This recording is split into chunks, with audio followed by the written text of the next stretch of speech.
Біз кімді дайындап отырмыз?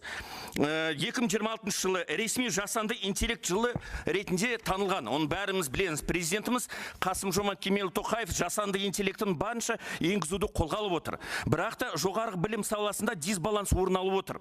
Мысалы, президенттің тапсырмасы бойынша жасанды интеллект мамандығы бойынша 54 стипендия жоспарланған. Бірақ та аталған мамандық тізімде болмағандықтан 54 стипендияны 49 стипендиясын инженерлік техникалық мамандықтарға аударып жіберген.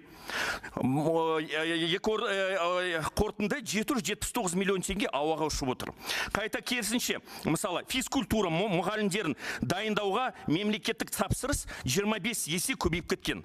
20 жылдан кейін далада тыңқиып, демала алмай, қоқайып спортсмендер, физкультурниктер жүрсе, ол жаман емес әрине. Бірақ та ол онымен қылмыс азайтын шығар. Бірақ та біз IT мамандарға да көңіл бөлуіміз керекпіз. Неге IT мамандығы бойынша бітірген бітірушілер 10% сатушы, офис менеджер, агент болып жүр?